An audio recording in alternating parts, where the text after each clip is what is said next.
Snaky, you think you got it? Murmured Balasar, as quietly as his deep, gravelly voice allowed it. You do know I don't appreciate when you call me like that, hissed Simali. Well, that forked tongue of yours and that green mamba in your lap ain't really helping your cause, you know. Anyhow, you ready? Replied Balasar, obviously amused by their little exchange. After a few moments of pause, Simali nodded and whispered, Yes! Her snakish grin and his dragon-like eyes locked onto each other. A faint smile appeared on her face, factitious and awkward. Get that fake smile off your resting bitch face, please. Nobody expects you to express emotions. We all know what you really are, snapped Agatha, visibly fired up and squeezing the hilts of her two swords. Quiet, please, warned Arne, calmly but sternly. Their faces slowly turned back towards the cabal of Abishai and their chromatic dragon servants. The dark ritual was in full effect. Boy, is this going to be a tough one? Sighed Malharath. You know there's no other way. We have to stop them now, or they will summon Tiamat, added Iphigenia. As they emerged from the shadows, a mind-blowing clash of epic magic proportions ensued. Malharath, Agatha, and Balasar charged forward, their blood-chilling battle cries alarming the fiends and dragons of the 6 interlopers. Arne was close behind them, unleashing an electrifying light show of pure destruction. Malharath, in his enraged whirlwind form, took the brunt of abuse in a tough melee. Agatha channeled the intense magic trifecta of bloodline, divine, and eldritch powers. Balasar's intoxifying battle dance was unloading divine justice with awe-inspiring ease. Iphigenia followed suit, interchanging between a simple yet lethal barrage of eldritch magic and life-restoring divine powers passed to her from an ancient bloodline. And finally, far at the back, operating from the sidelines, Simali unleashed a plethora of debilitating, draining and impairing magical powers. These were simultaneously affecting multiple foes at a time. The Abishai and the dragons were no joke either. With a sizable numbers advantage, they quickly surrounded the party. However, their frontliners' numbers were dwindling rapidly. The weaker fiends succumbed to overwhelming offensive capabilities of the party. A few of the more powerful ones did manage to pull back and get into a more advantageous position, and, with the help of dragons from above, secured a temporary stalemate against their attackers. Then, Malharath got caught off guard by 3 chromatic dragons from above, and got engulfed in their destructive breath, morphing back into his humanoid form.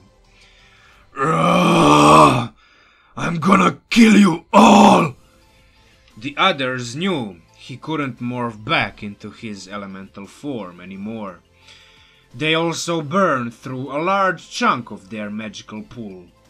Their time was running out. Simali, we need to bring them down! Yelled Agatha. In fluent Draconic, Simali hissed at 2 of the 4 remaining dragons. You will stop flying. attacking now. And with an elegant flick of her wrist, brought both of them down to a ground level. Agatha and Balasar butchered the two winged monsters. Iphigenia bombarded a third one from the sky, and Arne was chasing after that last one, zapping him in the process. Meanwhile, Malharath was single-handedly holding off the three remaining Abishai. Tough as he was no match against them on his own. Simali quickly noticed the grave danger he was in. "Go, my fellow hounds," sending off two shadow wolves at the fiends. Agatha tapped into her own shadowy well and sent her own shadow beast at the third one. With their combined powers, the duo managed to completely stop the three powerful dragon-like fiends in their tracks.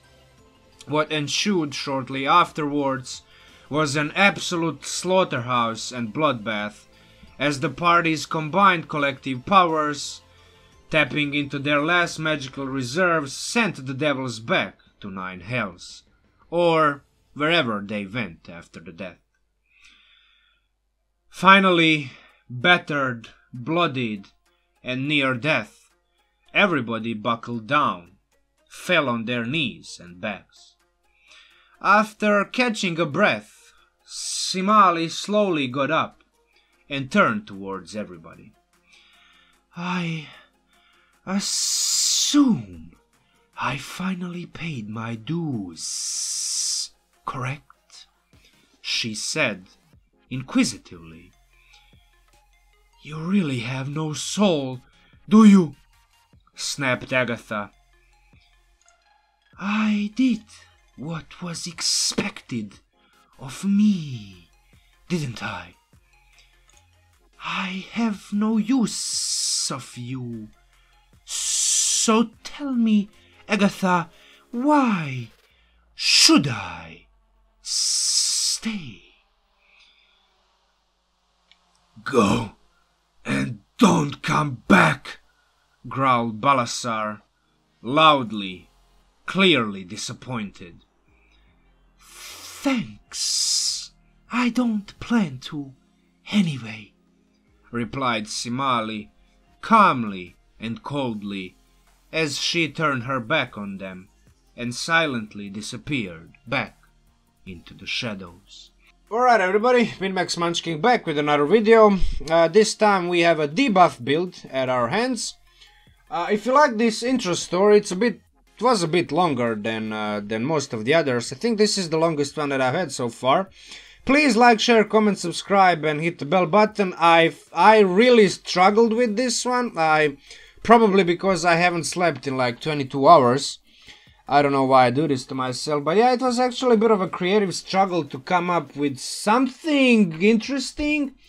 And it's probably not the best intro story that I created, but it's something, and yeah, I definitely don't want to skip those because I know a bunch of you like it. So yeah, like, share, comment, subscribe, hit the bell button. You know the drill. Anyway, Patreon shoutouts.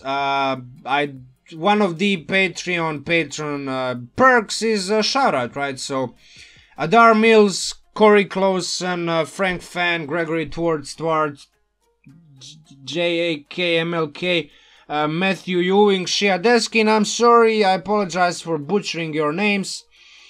Yeah, thank you for your support, thank you for your pledges, I really appreciate it, especially you, Cory Clausen, you know why, we talked about it.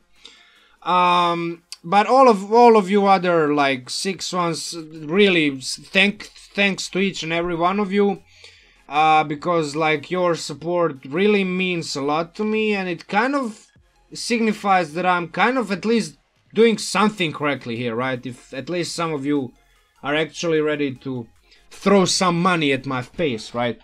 So yeah, thanks. And with that said, let's quickly go over the build. Key features and spells. This is a Yuan-Ti, I'm not sure how it's pronounced, I should have probably googled that. So magic resistance is first and like the primary feature that is like very key for this build.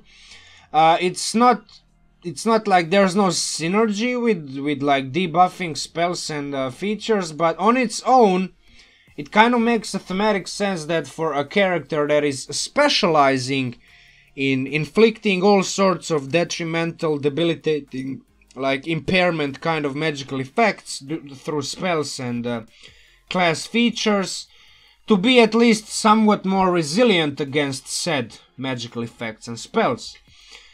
So yeah, there's that. Feat-wise, we have Warcaster. I think this is the only one you truly really need.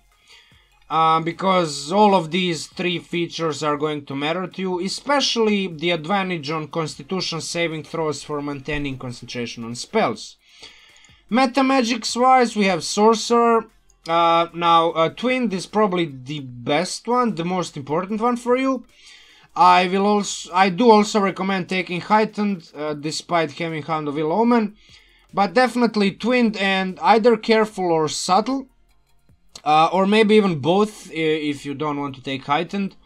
Because with Careful there are a couple of spells, especially later on, that are very potent in terms of debuffing effects, but they have like a huge AoE effect, area of effect, like a huge surface, so protecting your allies against those spells is kind of good thing, right? I guess.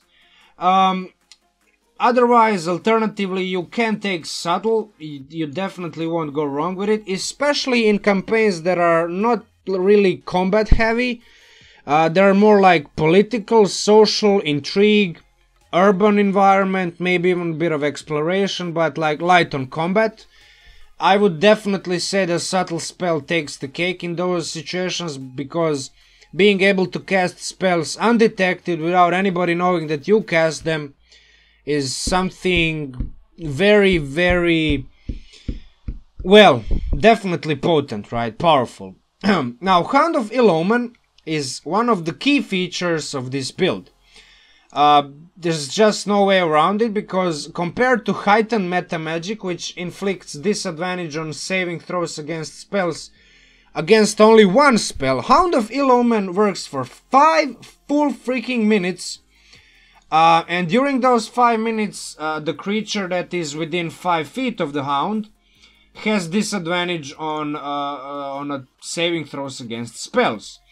So this is especially important for spells that have those repeat saving throws, and if you've played D&D 5th edition for any amount of time, you know that for debuffing spells, it's not only that concentration is kind of a major hindrance, also those repeat saving throws are what makes most debuffing spells kind of meh.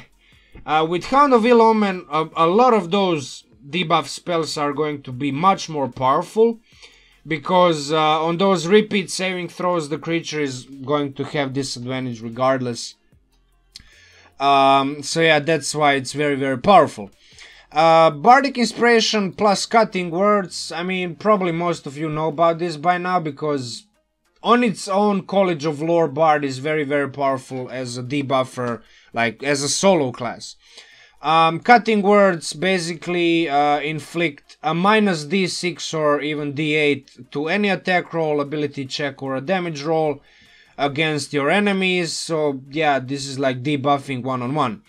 Eldritch Invocations, now there are a couple of invocations that are sort of like debuff, but with 2 levels in Warlock, I sort of thought more about inflicting some, like, affecting the battlefield control, but like some kind of control effects, and invocations like Grasp of Hadar, Lens of Lethargy, and Repelling Blast, whichever 2 out of these 3 choose are what actually fulfills that purpose. And also kind of having that Eldritch Blast on its own is a kind of like a bit of a power bump on its own, because not a lot of creatures are resistance to force damage, so yeah, it's kind of good to have it overall, regardless of invocations. Finally, we have Portent from Wizard, Divination Wizard. I'm sure most of you know about this too. But basically, you can replace any attack roll, saving throw, or ability check made by you or another creature that you can see with the foretelling rolls. So anytime that at the beginning of the day you roll those two d20s, and one of those d20s is like 1, 2, 3, 4, 5, I don't know, like low number, you just hit the lottery, because that's actually what you want. You actually want low numbers more than those 19s and 20s on a d20 roll, because you are primarily dealing with debuffs with this build, because it's like built around debuffing, right? So yeah, Portent is that like final feature that ties into all of this synergistic type of mumbo jumbo abomination of a build that is trying so hard to be good at something that level 1 cleric with bless pretty much does better, right? Because support in this manner is definitely inferior to buffing. Debuffing is just inferior to buffing, but it can definitely be done. And while I won't claim this is the build, like be all and all build of debuffing, there's probably couple of other ways to do it. This is definitely something that I think is sort of viable, and power wise on a balanced scale compared to most other support and utility based builds. Obviously all of this makes the build highly capable of inflicting debuffs in multiple ways. Does require a fairly high level character, because 3 levels of Bard, 6 levels of Sorcerer, 2 levels of Warlock, 2 levels of... yeah, it's a fairly high level character. In that regard, best for tier 2 and 3 play. It is a highly versatile support and utility spellcasting, especially if you actually pick just a couple of key spells. Some of those are on this list. You kind of don't need anything else if you just have these, like, right? Bane, Magic Missile is good for, like, ruining other people's concentrations. Hold Person, Hold Monster is just, like, auto-crit somebody, especially if you have a bunch of melee-based characters in your party. Mass Suggestion is just ridiculous on its own. Hypnotic Pattern and Banishment. You can just temporarily remove certain amount of enemies from the battlefield, deal with those that are still remaining, kill them. When these ones come back into the fray, you just kill them too. So yeah, like in that regard, it's like very versatile, very viable, but definitely requires a high level character. In that regard, best for tier 2 and 3 play. I'd say that for tier 4 you're probably better with like single class wizard, or maybe like, I don't know, 1 level of cleric and then the rest in sorcerer and wizard. Because let's be frank, level 8 and 9 spells are like some world-shattering, mind-boggling shit. So you kind of don't want to miss those. Still though, even this build at level 20 is going to be very capable, just for the fact that most monsters at that level have legendary resistances, enabling them to have like 3 automatic successes on those saving throws. Yeah, those debuffing spells are going to be that less useful in that case. You're going to be a fairly high level multi-class spellcaster, very decently survivable, a bunch of defensive spells, and sort of like survivably, whatever the word it is, class and racial features. It is a fairly complex and challenging class, like concept to play, but due to balanced action economy and long and short rest dependencies, I think it's very rewarding. Finally, a bit of like additional con is like this, there's a bit of a spell list overlap, especially between Bard and Sorcerer. They like share a bunch of spells, so in that regard it's going to be a bit clunky. With that said, that's about it for the build. I mean, if you want to continue watching the video, you can see how long it lasts. I am going to delve again a bit deeper into all of these features and spells, like a bit more details.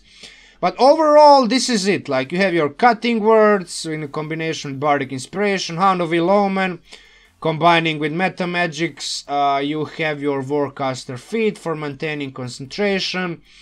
Eldritch invocations if you choose to multiclass into a Warlock. And finally, Portent ability from Wizard. So you can have that additional sort of like super disadvantage on debuff spells. So yeah, that's about it. If you like this video, this short overview and this build, like I just presented it to you, like, share, comment, subscribe, hit the bell button. You know the drill.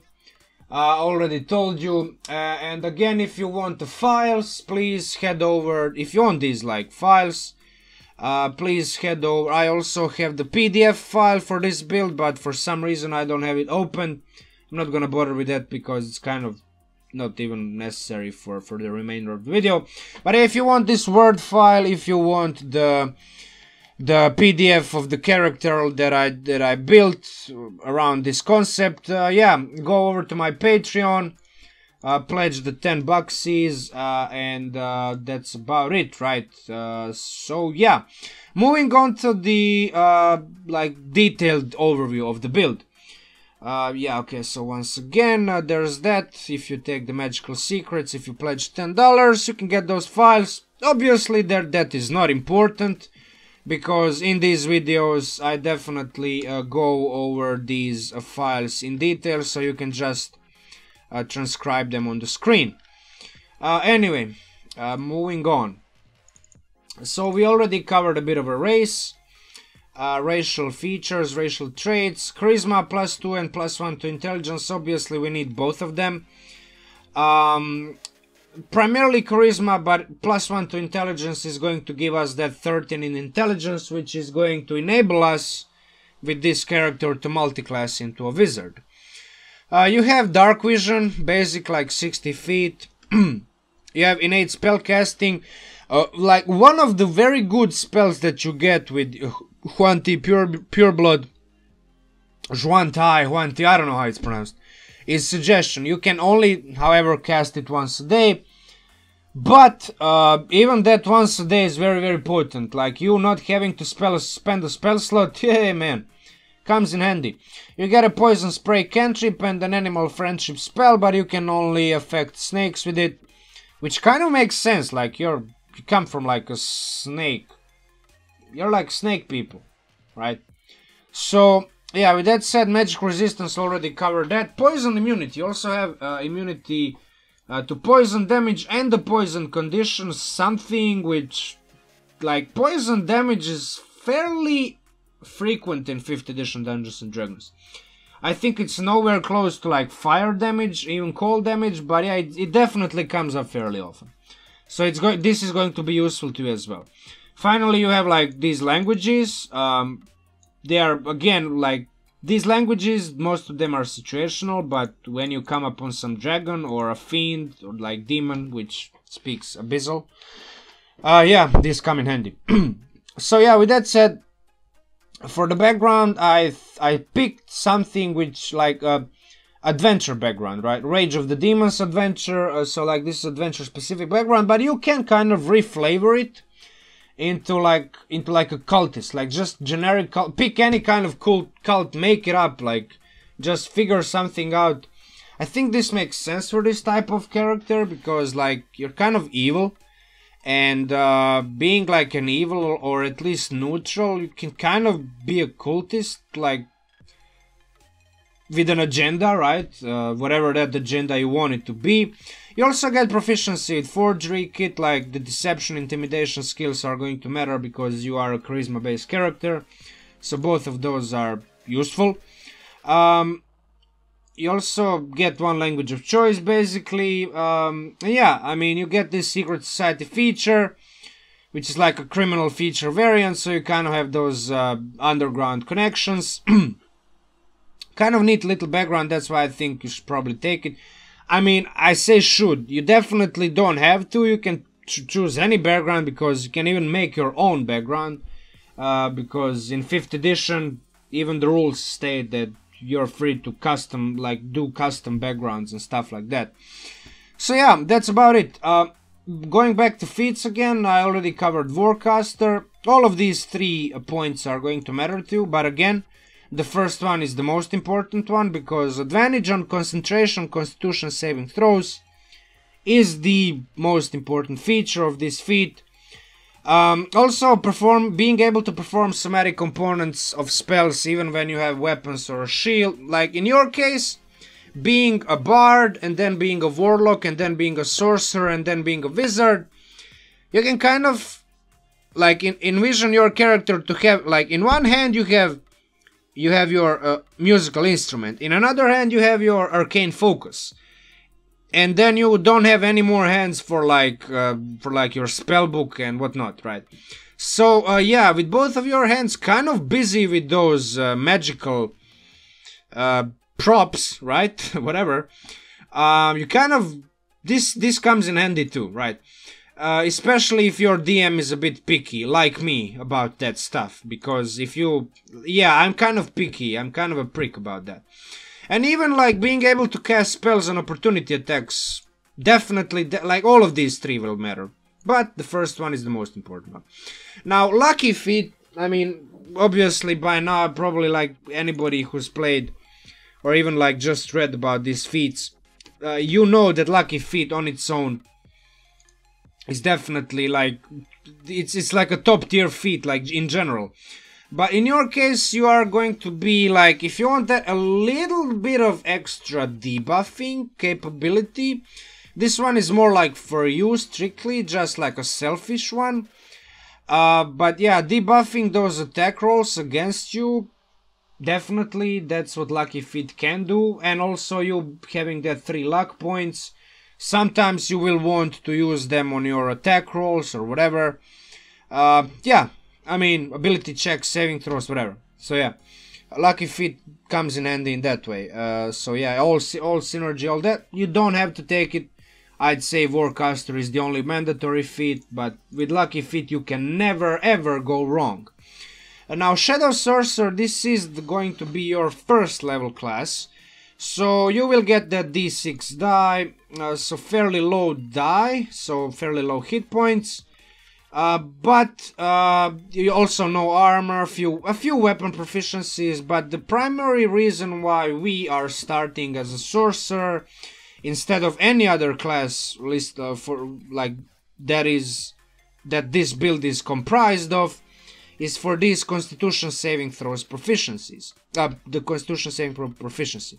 Combining the proficiency in Constitution saving throws with the Warcaster feat basically means that you are going to be rolling all of those concentration saving throws with advantage, and being proficient in them, you're sort of like doubling down on it. I pretty much like this combo on many other concepts, characters and builds, but for you it's going to be super important because you are going to be casting a lot of spells that are like debuff spells with concentration, which require concentration. So yeah, having that Constitution saving proficiency, like it trumps everything else. Like you don't even care about, like nothing matters more than the Constitution saving throw if you want to be even remotely effective with like debuffing in 5th edition. So yeah, anyway, spell castings, every sorcerer learns spells. Where's my mouse? Okay, every sorcerer learns spells. You don't learn a lot of them. That's one of the drawbacks of sorcerer. But you are a charisma full caster, and based on the level you get, you will get 7th level spells eventually. And those like 7th level spells are still fairly high enough level of spells, fairly like powerful on their own to warrant this character being viable even like in tier 4 of play. But again, definitely not as viable as like single class wizard or something else. Just being able to cast wish at level 17 onward is like a power bump of epic proportions, legendary, right? Now Shadow Sorcery also at first level gives you 2 additional features which are fairly neat. One of them is definitely Eyes of the Dark. If you watched any of my previous videos, you know that I used Shadow Sorcerer at least like in two other builds. Maybe even more. Yeah, definitely more. But yeah, anyway, so shadow magic in that regard. You get 120 feet dark vision. You also get this fairly useful feature at the beginning, but even later on, being able to just have that potential of surviving a hit that would otherwise drop you to 0 hit points, and instead just dropping to 1. Yeah, definitely comes in handy. At level 2, you will get your font of magic, your signature sorcerer feature. This one basically enables you to cycle spell slots into sorcery points and sorcery points into spell slots. And why these sorcery points are going to matter, I'm sorry, this is wrong, is because primarily, well, for you it's going to be twofold. You're going to want to use them on these meta magics, of which I recommend Heighten Spell, which inflicts disadvantage on spells on like saving throws against spells. And Twinned definitely, because you can double the effects of a few key spells. And finally, Careful or Subtle, because Subtle is going to enable you to cast spells undetected. On the other hand, Careful spell is going to enable you to, let's say, I mean, obviously protect your allies, but be a bit more precise, let's call it like that, a bit more refined in your spell casting, right? Alright, so you can only use one meta magic option on a spell. I mean, this is how meta magic works. When you get Hound of Ill Omen, and now let's talk about Hound of Ill Omen a bit more. So when you get it, sorry, I clicked wrong. My eyes hurt a bit. Go. Okay, so when you get Hound of Ill Omen, you definitely, I mean, Heightened meta magic is going to matter when, for example, fighting opponents that are flying. Because when you get this feature, Hound of Ill Omen is like you get Direwolf, and Direwolf can fly. So obviously fighting those dragons in the intro story of this build, the wolf wouldn't be able to do, like, inflict disadvantage on those saving throws that I talked about in the intro story. But yeah, I mean, in that regard, Heightened meta magic still has some like situational use, but once you get Hound of Ill Omen, you will basically rely on it for the majority of your spells that require saving throws, because like in most cases you are going to be fighting creatures that are earthbound, right? So yeah, in that regard, the bonus section of the Hound of Ill Omen definitely fits into the action economy balance. It's a fairly decent range where you can create this direwolf-like shadow creature.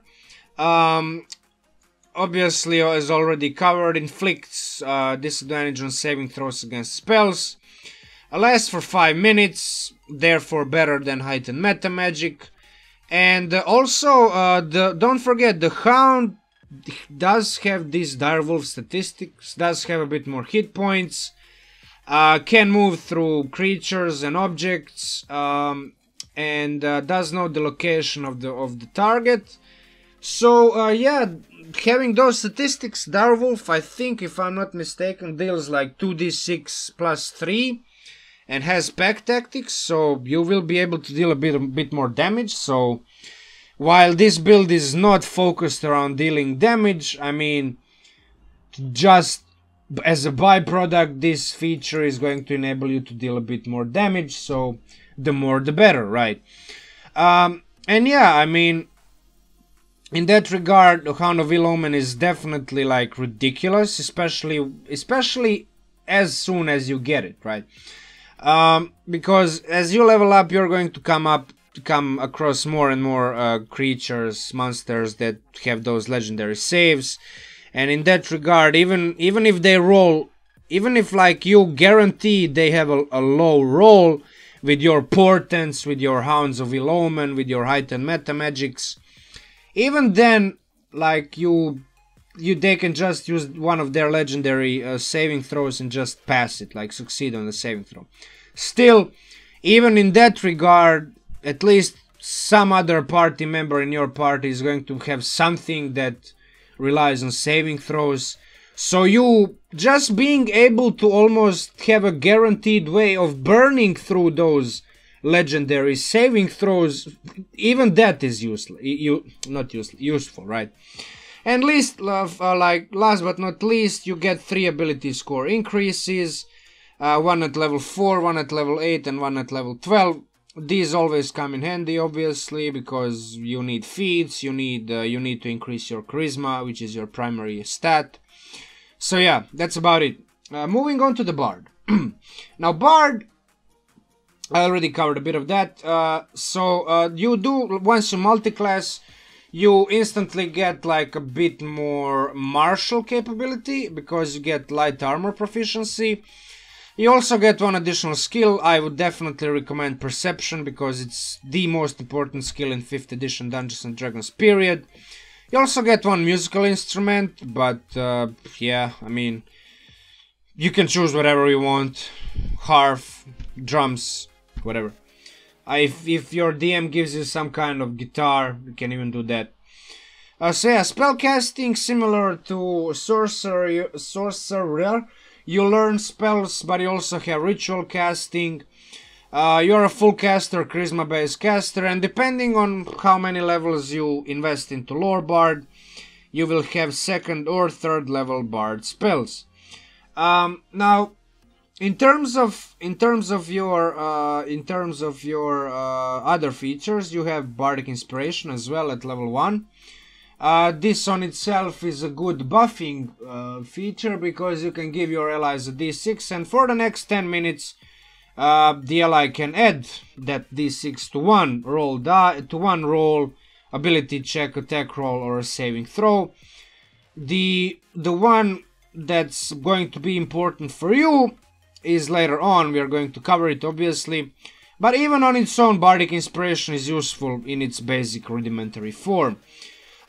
Jack of all trades gives you half proficiency bonus on all, well, rounded down, but still, on all ability checks you make that you're not proficient in. Also, don't forget this feature works on dexterity, on initiative, because initiative is a dexterity ability check. So you will get to add half proficiency on that. And also counterspell and dispel magic, 2 of the spells that actually use your spellcasting ability. Like they use the ability to, you have to roll the spellcasting ability in order to succeed on counterspelling the spell or dispelling some kind of spell effect, right? So yeah, Jack of all trades is going to be useful in that regard. Song of Rest, always a bit more healing is good. Expertise, again, feature is always, like, these features are, they don't offer any synergy for debuffing, for the concept of the build, but on their own, these features are really, really good.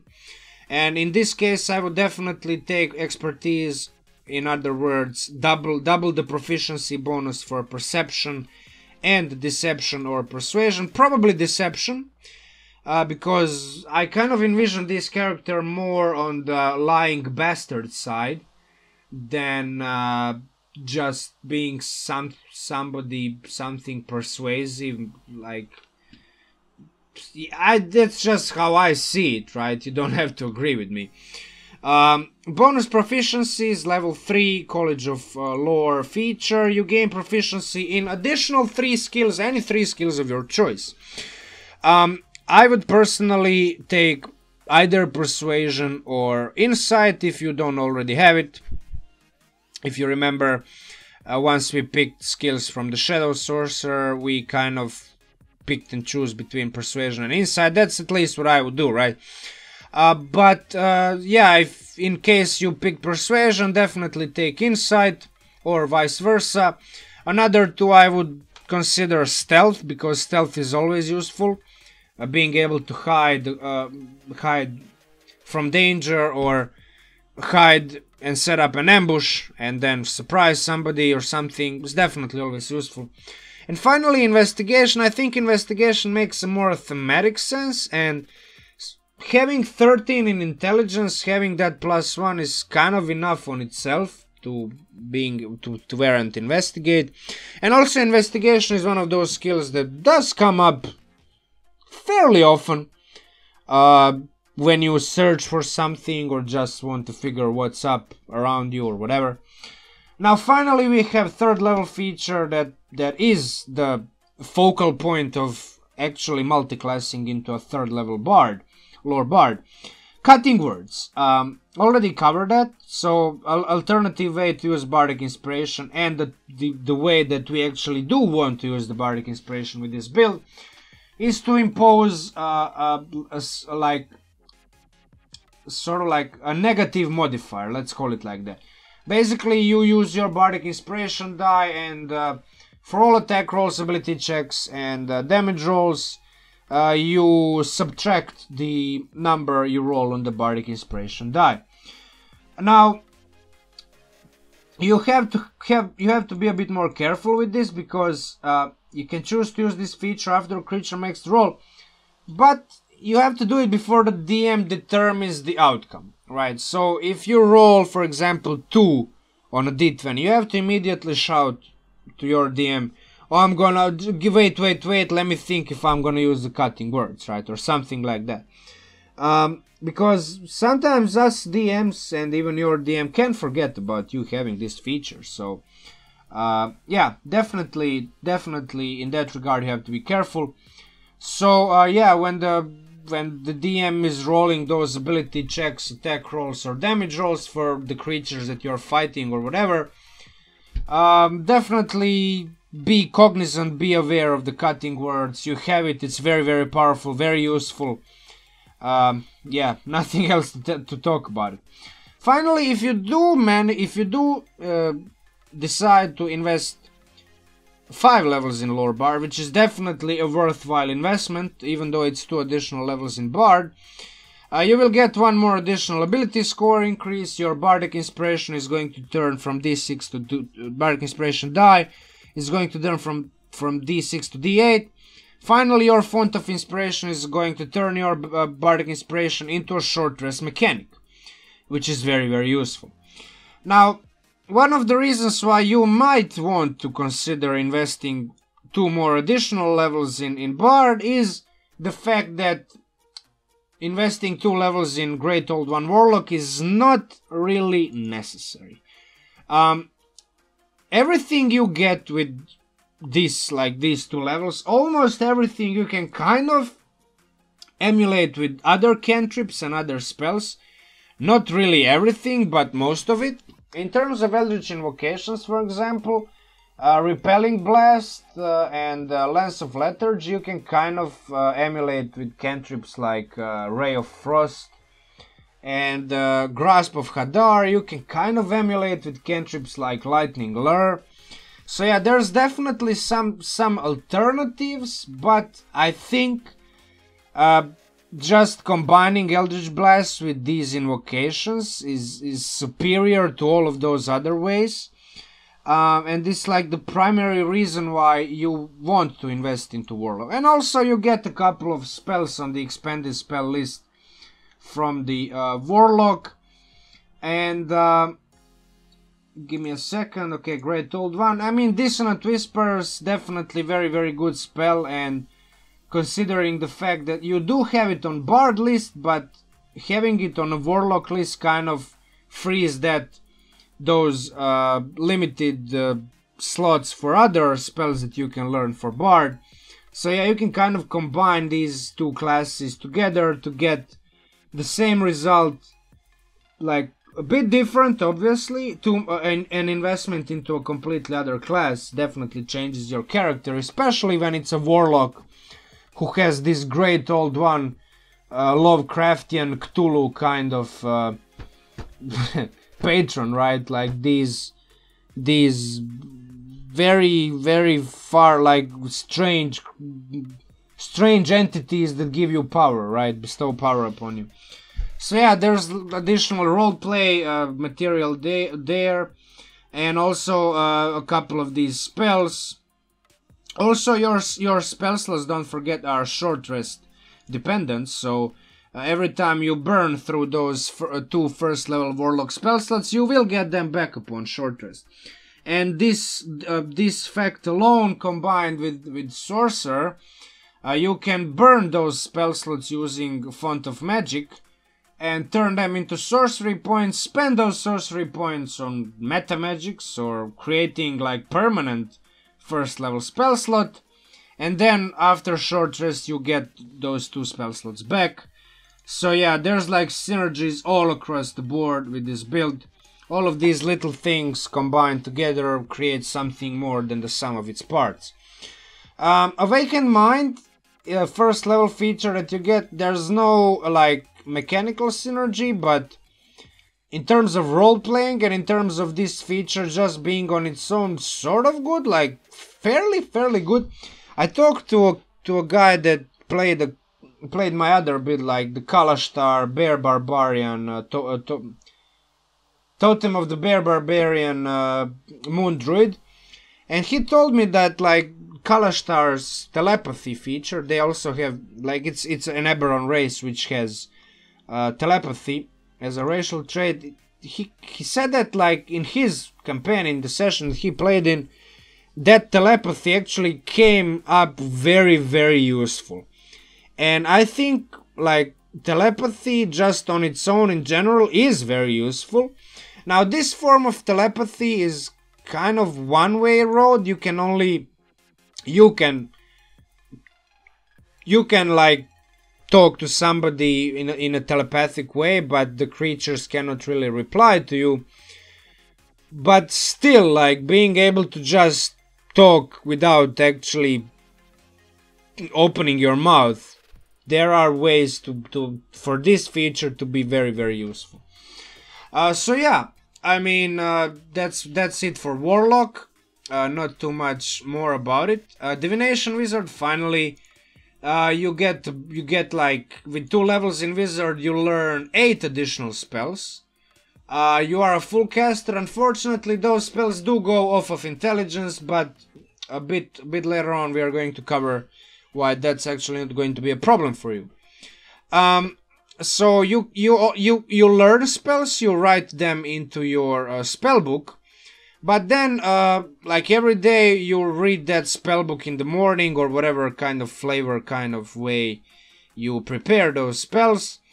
And then, like, yeah, you prepare them based on your intelligence modifier and your wizard level. So you will be able to prepare 3 spells every day. So yeah, like three additional spells on for you being able to use them. Always good to have. Portent feature, primary feature that we are interested in here. I mean, yeah, obviously, Arcane Recovery enables you to have that 1 additional spell per day. Why not? Like, once per day when you finish a short rest, you can get one of those expanded spell slots back. Yeah, I mean, 1 additional first level spell slot, why not? Give it to me. Portent ability, finally going into that a bit more, again, gives you those 2 pre-rolls on d20, and then you can replace any attack roll, saving throw, or ability check made by you or any other creature with one of those rolls. Again, you do want to roll low on those d20s, so yeah, if you don't have luck on your rolls, if you always roll low, hopefully it kind of pays off to you. Anyway, before all of your portent rolls are like natural 20s. Yeah, I'd guess something like that would actually happen to me. I don't have luck with dice rolls. So yeah, I probably, if I ever play this character in this kind of edition, I'm probably going to roll like all natural 20s with like d20. But yeah, anyway, moving on. Spells, finally some spells. All of this list down below, like, I kind of went into too many details and I'm kind of tired already, want to go to sleep, so I probably won't go into too many details. But yeah, like, all of these are just my opinions and personal recommendations. You don't really have to take all of these spells that I listed down below. But like, these are my primary considerations for this type of build and this build specifically. Now in terms of cantrips, you have Sorcerer spells first and foremost. I would consider taking Frostbite, taking Chill Touch, Shocking Grasp and Infestation as your first spells. Maybe taking Ray of Frost instead of one of these. Maybe even Ray of Frost instead of Infestation, for example. Especially if you don't multiclass into Warlock. Eventually those sorcerers do get to learn two more additional cantrips. You start with 4, but eventually you will learn 2 more, so you will end up with 6. So yeah, you will kind of end up with these anyway. But I would personally go with these 4 as the beginning ones, because all of these are kind of good. Chill Touch is maybe a bit situational, because it prevents healing. And Undead, if you're ever fighting Undead, then yeah, but like all of those are kind of niche situations. They're kind of like, they don't happen that often. Like, how often do you actually fight against trolls? How often? Well, I don't know, like in all campaigns that I played so far, I fought trolls. So yeah, maybe Chill Touch is actually very, very good in that regard. You will always be able to use it in every campaign, right? Because which campaign doesn't have trolls? If you think about that, Chill Touch is amazing. Anyway, moving on. Shocking Grasp, definitely melee spell attack. Don't forget, you will be able to cast this spell with your as an attack of opportunity, because you have Warcaster feat. So yeah, melee spell attack, target has no reactions until the start of next turn. Chill Touch obviously again prevents healing. Disadvantage against undead.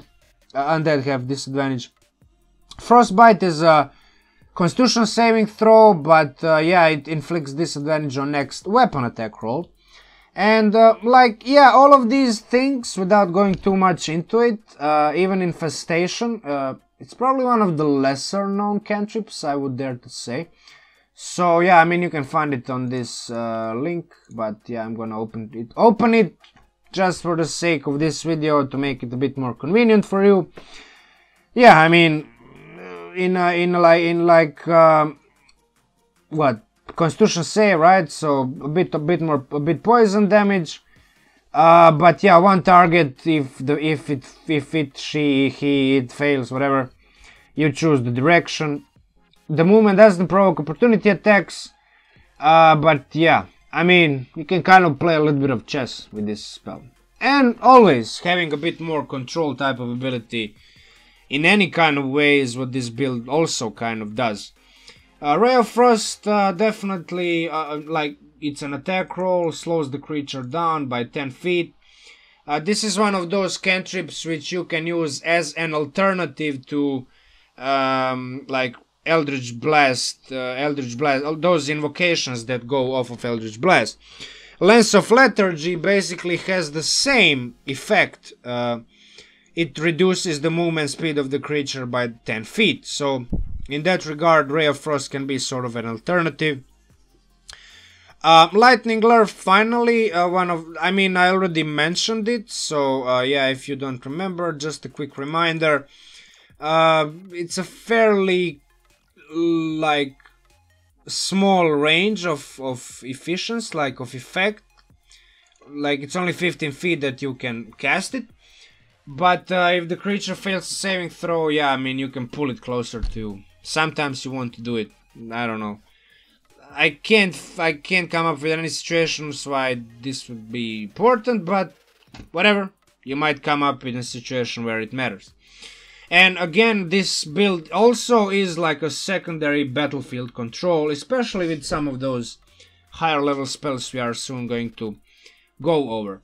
Now, Vicious Mockery, obviously disadvantage on the next attack roll. Like, this cantrip is strictly better than Frostbite in that regard, because it inflicts disadvantage on any type of attack roll, while Frostbite inflicts disadvantage on the weapon attack roll. So, if you compare these two, I mean, cold damage, psychic damage, yeah, psychic damage is a bit less resisted type of damage. A lot more monsters have resistances and immunities to cold damage. But Wisdom and Constitution saving throws are kind of similar. I'd say maybe Wisdom is a bit less prevalent in monsters. Range is the same. But yeah, Vicious Mockery, definitely overall better cantrip than Frostbite. Pick and choose, right? Finally, Friends. Friends is one of those cantrips, if you ever watched any type of D&D streams or whatever, Critical Role, I don't know. Friends actually came up fairly often in one of those, like in some of those episodes.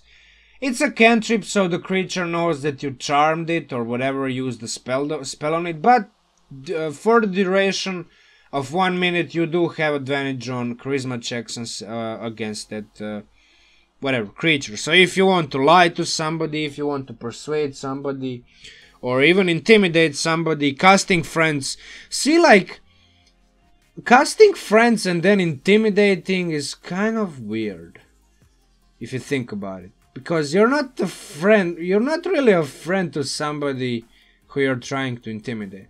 Yeah, I don't know. Getting sleepy. Anyway, so that's about it for cantrips for like Bard. Warlock, obviously, Eldritch Blast, what else, right? Mage Hand, a little bit more utility. Wizard, cantrips go off of intelligence, so I wouldn't even bother with anything that's combat oriented, with any kind of saving throw or attack roll. Definitely not, because your intelligence is 13 and is going to remain 13 until the end of your career. So yeah, pick something non-combat. Minor Illusion, always, like, the possibilities with these cantrips, cantrip are insane. Prestidigitation, a bunch of little utility effects. Mold Earth and Shape Water. These two are potentially very powerful. Depending on your DM and how creative he or she is going to let you with these, there's potential for some downright stupid stuff with just these cantrips, which you can spam every 6 seconds. For example, Shape Water can displace 935 gallons of water. Yeah, let that sink in. No pun intended. Anyway, level 1 spells, finally Sorcerer. Now, level 1 Sorcerer spells, there are not actually a lot of good spells for you, but a few to consider. Definitely Charm Person.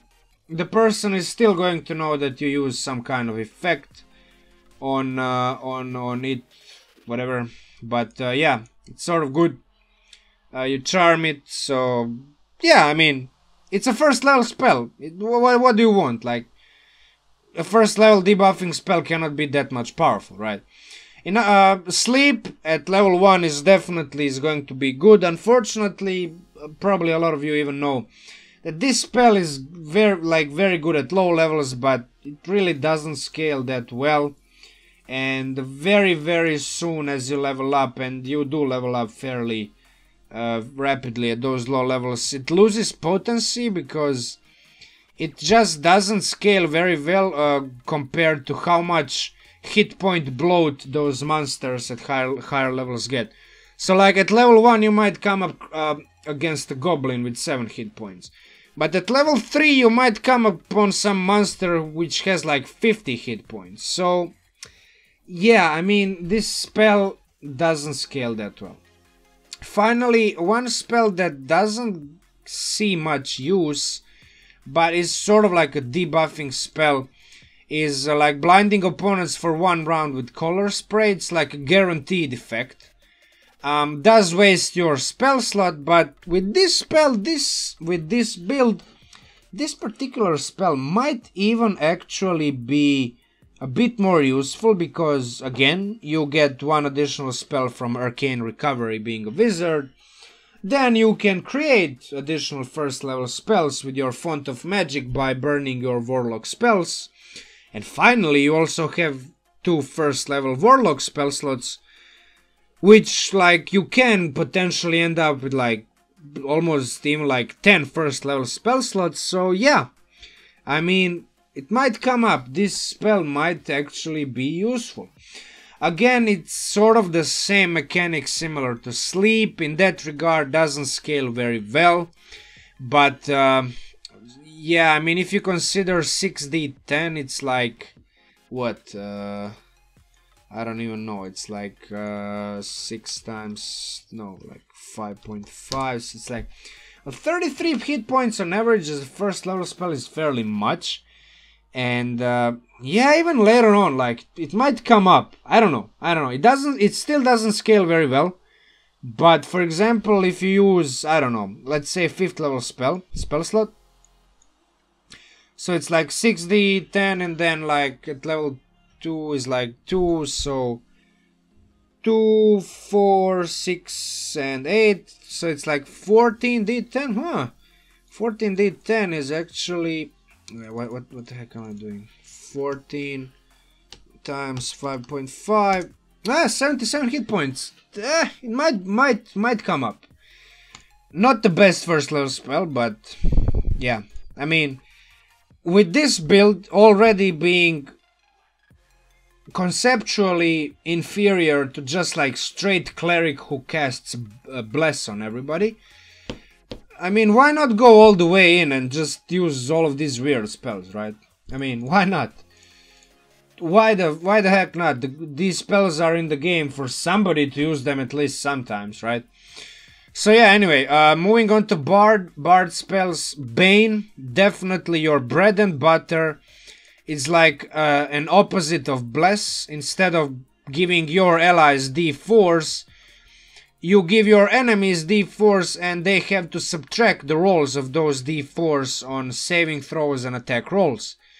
So yeah, I mean, the ability to have those minus D4s on saving throws, for example, with a couple of these spells that do not require concentration, can be a synergy on its own. For example, if you cast Bane on somebody or something, and then you cast Dissonant Whispers, combined with Hound of Omen and Portent, right? So, yeah, I mean, you can see how you can triple, quadruple down on the disadvantages, low rolls, like subtracting d4s and whatnot. Like, just forcing that creature to fail those stupid freaking saving throws that, yeah, I never have luck with. Whenever I cast one of these spells, the creatures always succeed on the saving throws. God damn me and my luck, right? Anyway, that's for Bane. I think this is... Yeah, I mean, I think you should definitely have this spell learned as a bard, if you want to be a debuff based. Thunder Wave, Earth Tremor, and Fairy Fire optional, all of these three. They have these like control effects. You can push creatures away from you. You can make the creatures prone. With Fairy Fire, it's kind of like a secondary debuff, like situationally good against invisible opponents. Yeah, I mean, why doesn't it accept situationally? It's weird. Really? It's not. Should be aware. Anyway, doesn't matter. So yeah, Fairy Fire. That's about it. In terms of wizard spells, definitely similar to cantrips. You don't take any of these spells that rely on abilities. So no spells that require ability like saving throws, DCs, or spell attack rolls. So you take basically just defensive spells, absorb elements, shield, mage armor, always good to have. Magic Missile doesn't require an attack roll, it's an automatic hit, and seeing how you take, how you get to learn 8 wizard spells, definitely one of them should be Magic Missile. Now, yeah, I mean, this is the Concentration Destroy. This actually came up fairly recently in my own campaign, where I think it was a turtle, Arcana Domain Turtle Cleric used Magic Missile against one of my monster spellcasters to like kick off their concentration, right? So yeah, I mean, this definitely Magic Missile is very useful, in that regard in general, and for this build which focuses on just all kinds of way to like piss off the DM, right? So yeah, magic missile is going to come up. Comprehend languages, detect magic, find familiar, and identify. These are your utility spells. Especially find familiar can be sort of also supportish in some regard, because the familiar can use help action. On the other hand, these familiars have very low hit points, and in that regard, yeah, I would definitely say that it's more like for exploration, scouting, and spying out of combat. Moving on to Warlock finally, on the Warlock spells. As a Great Old One Warlock, you get this expanded spell. Is one of the spells that I would definitely recommend taking is Dissonant Whispers. If you don't take it as a bard, you definitely take it as a Warlock.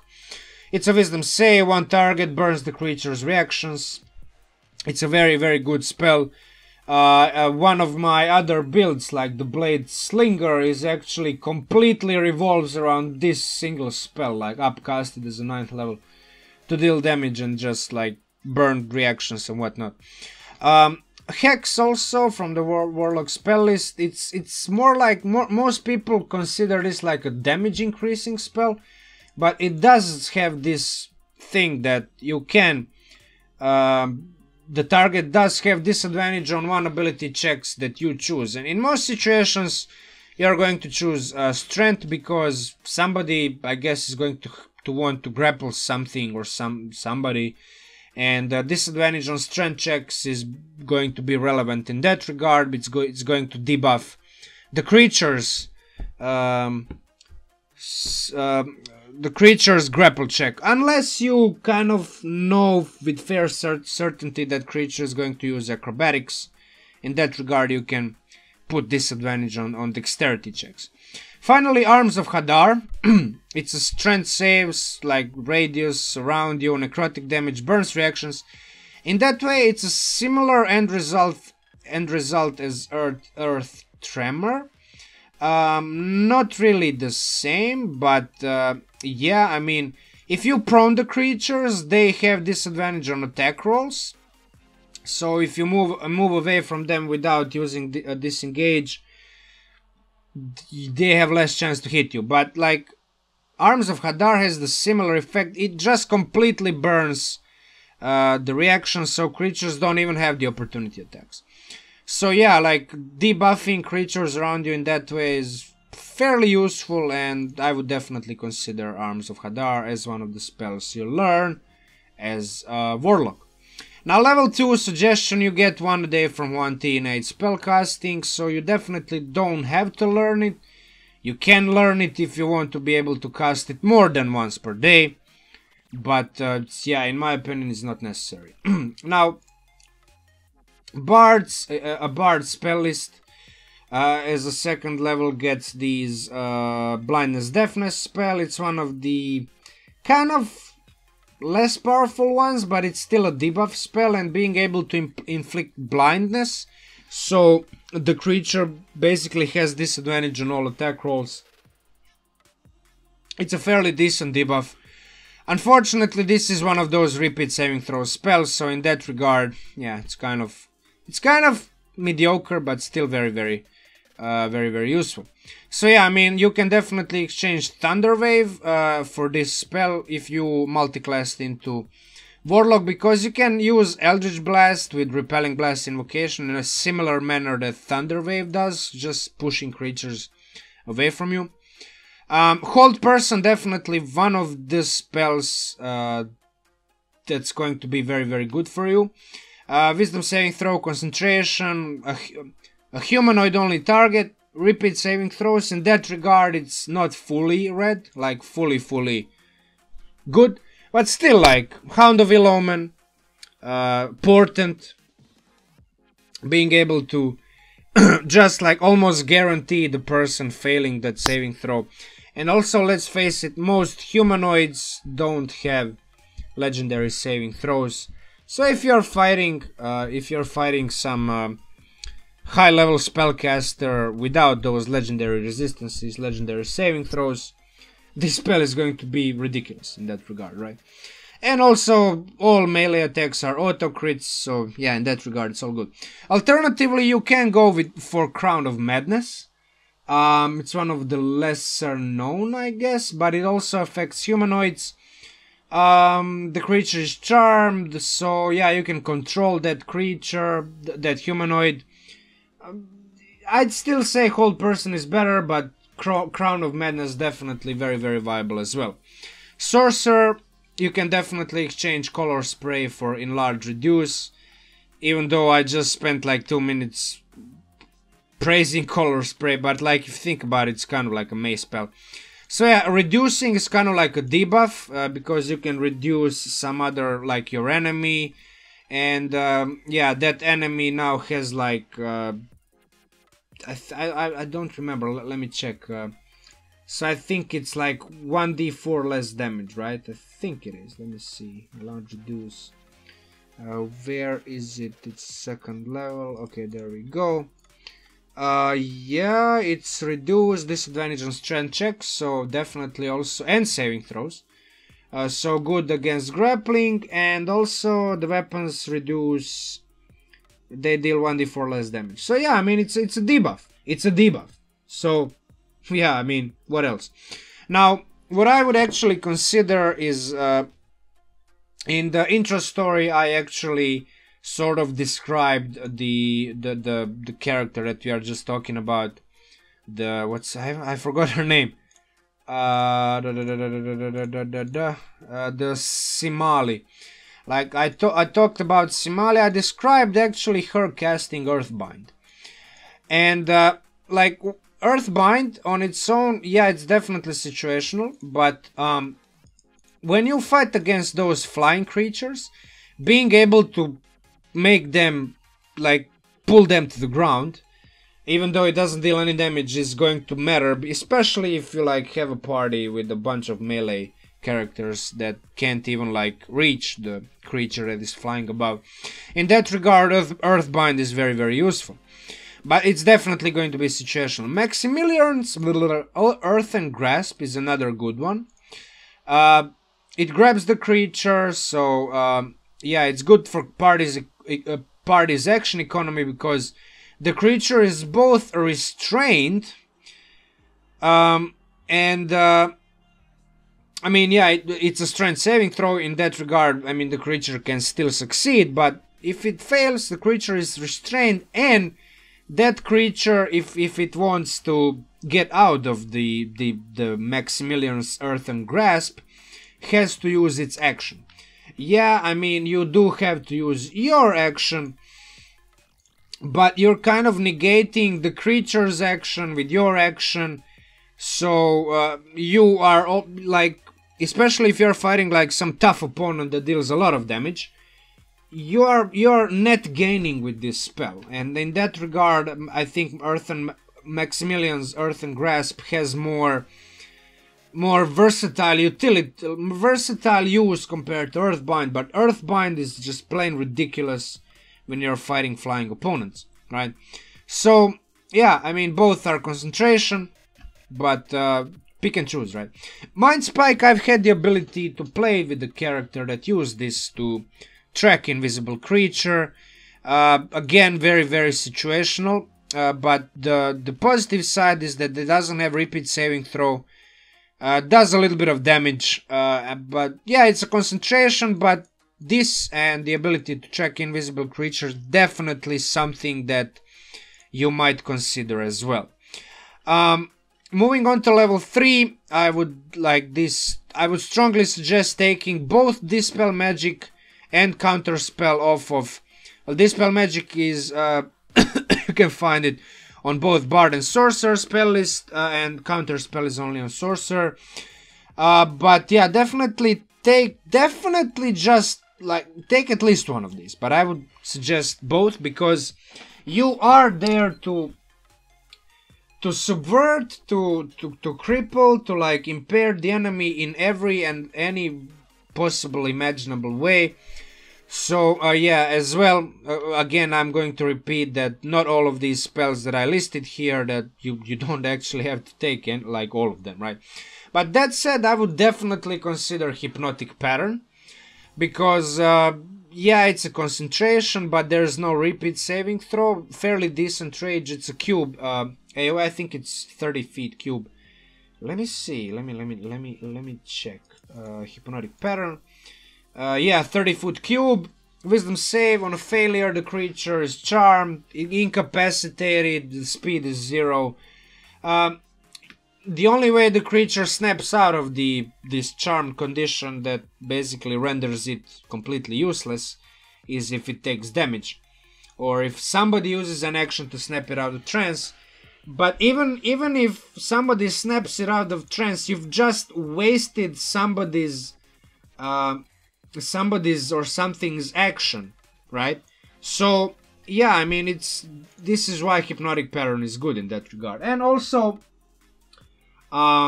you can affect multiple creatures with it. So even though you cannot really inflict disadvantage to all of them, you can you can give Portent to one of those roll these d20s. And yeah, I mean, synergies with this spell, between this spell and some class features, are still viable, even though it does affect more creatures.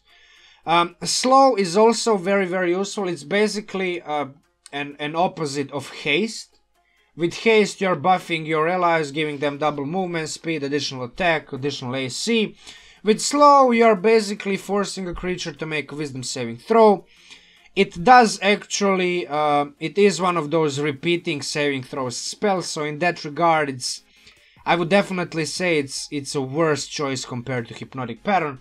But you knock a -2 penalty to armor class, dexterity saves, the creature can't use its reactions, it can only use an action or a bonus action, not both, and when it casts a spell, there's a chance that the spell won't even take effect until the creature's next turn. So yeah, like a bunch of good, very, very good debuffing effects, and also up to 6 creatures in a 40-foot cube. And 40-foot cube is a fairly large area. If you're fighting a lot of like weaker enemies, just casting this spell, you're almost guaranteed to take at least some of them, right? But then on the other end, if you're fighting a lot of enemies that are like in close proximity to each other, casting Hypnotic Pattern on them is effectively probably better than slow again. So I don't know. If you can afford, take both of them because they are both good. I would just say the Hypnotic Pattern is better. Moving on to Bard, definitely, like if you took Counterspell with Sorcerer, take Dispel Magic as a Bard. Yeah, I would definitely consider doing it that way. Leomun's Tiny Hut, the single most useful 3rd level utility spell.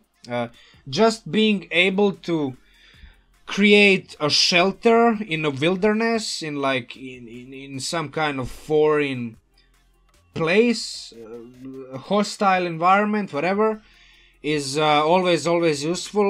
I've played in a campaign with the Bard, and he was casting this spell a lot. Also, don't forget, this is I think it is fairly sure it is where is it? Why do I have all of these spells open? There we go. I think it's a ritual spell, if I'm not mistaken. Yes, it is. So you don't even have to waste a spell slot, right? So definitely good in that regard. Level 4, finally, moving on to the sorcerer only spells. There's Banishment. One of my characters in my own campaign uses this spell, and to very, very like great success, because removing just one creature from the combat for 1 minute is huge. And when you combine it with your ability to inflict disadvantage, and then Portent, and then yeah, I mean, basically just removing one of those annoying high challenge rating monsters enables your party to focus and deal with just like what's left on the battlefield, and then after 1 minute that monster comes back. Your party can then focus fire on that monster without taking damage from these other monsters. So yeah, just like the action economy in your party's favor, and taking less damage per round. All of that amounts for like a very, very good, almost like a buffing spell, right? Even though it's kind of like a debuff to a monster, right? So I would also consider exchanging Fairy Fire for Sickening Radiance. Because Sickening Radiance is one of those spells that, like, huge radius, inflicts. Also, Fairy Fire, why we picked it primarily, like, thematically, is because it can detect invisible creatures. With Sickening Radiance, you can do the same thing. Prevents invisibility, but what you can do is deal a little bit of damage, and inflict 1 level of exhaustion whenever the creature moves into an area or starts its turn there. Due to the fact this is a very highly, like, it's a huge area, it's a 30 feet radius, so like the diameter is like 60 feet, it's like it's 60 feet circle, 60 feet wide circle, right? A lot of creatures can actually, you can catch a lot of creatures with this spell. This is one of, like, almost the primary reason why I consider Careful Meta Magic probably the better choice, just to be able to avoid affecting allies, right? Because you definitely don't want your allies to suffer 1 level of exhaustion, and with Careful Magic you can just, like, spend, I don't know, like 1 or 2 whatever sorcery points you get to spend with it, and those allies are automatically going to succeed on the saving throws, preventing them from getting 1 level of exhaustion. Now, first level of exhaustion is in a fight is not going to be that useful, but like even those disadvantage on ability checks, not that useful. Yeah, I mean, if you have a grappler in a party, this is immediately a debuff. But like immediately a second level of exhaustion is like a speed is halved. Third level disadvantage on attack rolls and saving throws. So yeah, I mean, you can definitely do stuff with this, and even if you consider, like, if the monster manages to, like, flee, to, like, run away from your party, and that monster for the remainder of that day is going to have, like, 1 level of exhaustion. And if you get to cast Sickening Radiance on it again, it's going to have speed halved and all of this other stuff. So exhaustion is, like, really, really useful in that regard, right? So that's why I would pick Sickening Radiance. Unfortunately, it's a save or suck spell, concentration, but the effect is sort of like good, so I would definitely consider it. Moving on to other spells, level 5, we have the holy grail of debuffs, of like control spells, of you just being a prick to your DM and just killing the monster like in a single round or whatever. Hold monster, right? Compared to Hold Person, which only affects humanoids, you can affect any monster, any creature, paralyze it, and that basically paralyzing the creature means that every melee attack against it is a melee hit against it is a critical hit, and every other attack roll has advantage as well. So yeah, I mean, this is, once you hit like level 5 sorcerer spells, is going to be the spell you will probably want to concentrate on the most before anything else here, right? Especially against tough bosses, right? And also you get another cool spell, which is a Dominate Person. As the name suggests, this only affects humanoids. But yeah, I mean, you get to just control one humanoid for 1 minute and do with it, her, it, him, it, whatever. Do whatever you want, right? The target does make another wisdom saving throw when it takes damage, but there's no repeat saving throws at the end of like round, right, or turn, or whatever those repeat saving throws suggest, right? Another cool spell, I wouldn't say better than any of these two, but cool one regardless, is Control Winds. Because I'm not sure, but these, like, gusts and downdraft are actually very useful against ranged weapon attacks. And also you can knock the creature prone, so inflict another kind of condition, another kind of debuff. Yeah, I mean, definitely not as powerful as Hold Monster and Dominate Person, but concentration lasts up to an hour, and you being able to like repeatedly knock creatures prone or disadvantage on ranged weapon attack. Yeah, I mean, there are situations, ridiculous situations, where this spell might actually be like a single spell that just like turns the encounter that is like almost a guaranteed death to your party into something that your party more or less just breezes through. No pun intended. Finally, level 6. We have Mass Suggestion, again mentioning that spell. I think there's no point because, I mean, no concentration. You affect up to 12 creatures. Lasts for 24 hours at level 6. At level 7 spell slot it lasts for 10 days. And then 8th level is 30 days. 9th level it's a year and god damn. It's crazy, like, and no concentration means that you can just plop it down, however many creatures you suggest into, like, you just tell 12 creatures in on the that you're fighting that you just tell them move away, like move away forever, like until for the next 24 hours, keep moving away from us, whatever. You can suggest that, right? And yeah, I mean, you just single-handedly fix the encounter. You turn a deadly encounter into a child's play, right? So yeah. I Bite, again, I probably mentioned that before, but I really like this spell. Even though it's probably objectively less powerful than Mass Suggestion. But still, being able to, first and foremost, you concentrate for up to a minute.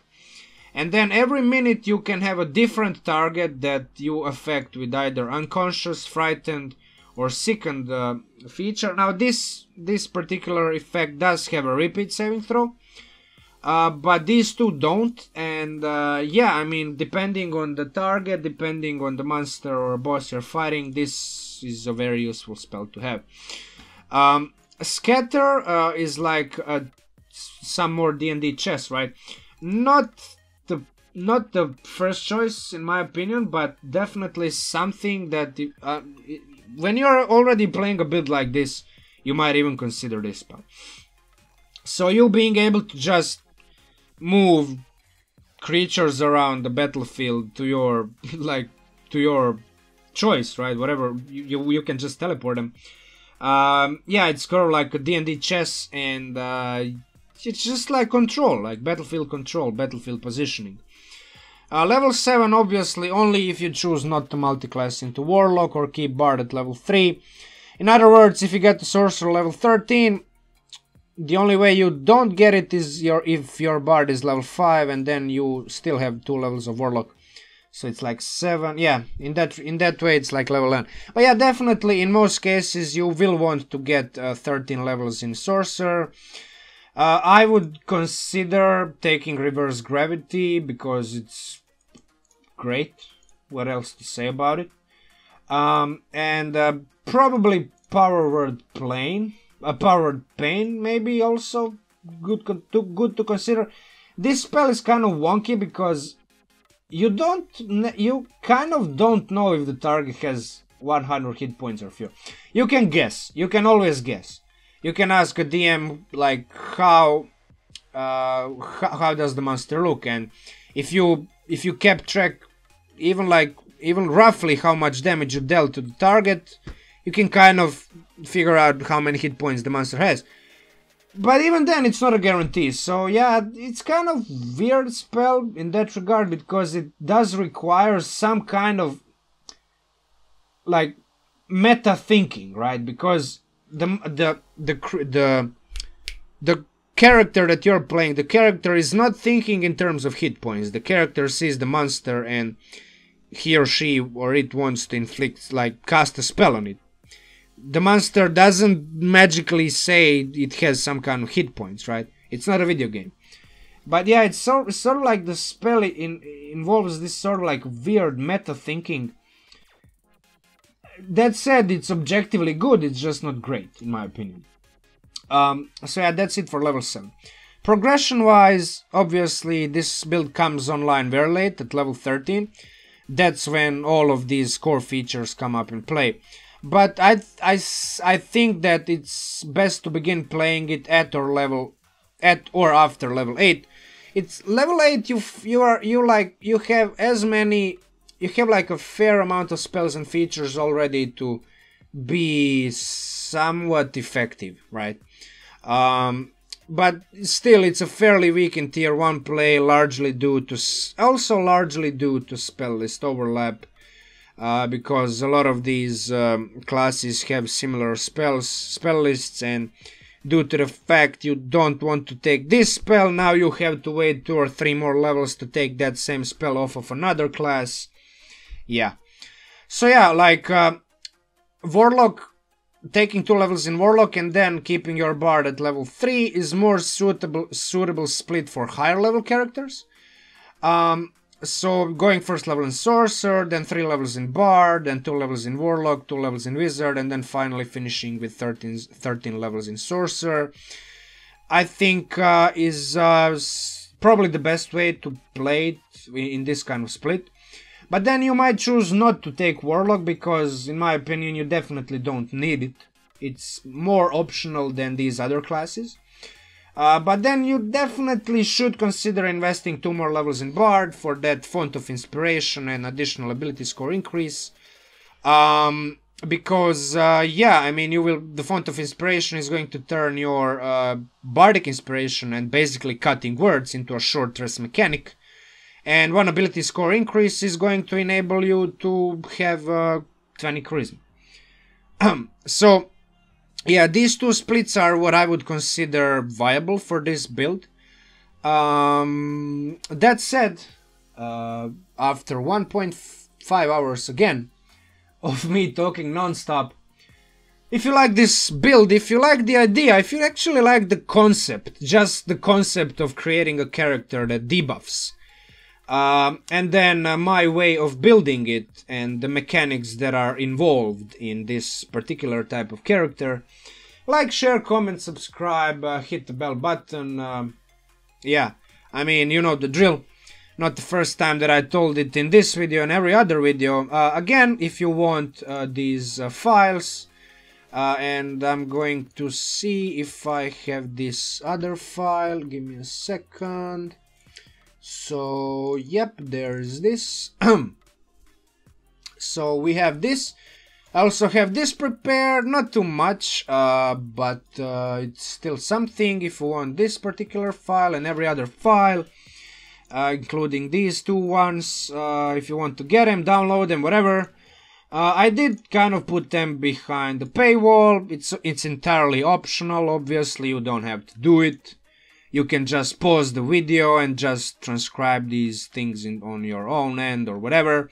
But if you think that I deserve to be showered in money that you earned so hardly and painstakingly in blood, sweat and tears, then consider investing in one of these tiers. You can always just drop like $1 or a $5, you get these perks.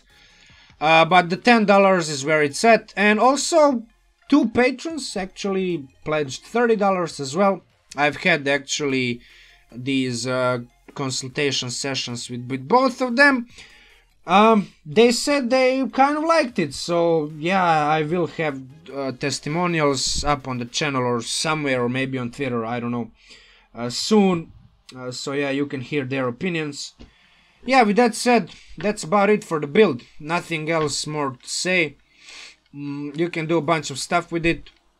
Again, it's sort of inferior to just plain build, to just like build any other build that focuses on buffing your allies.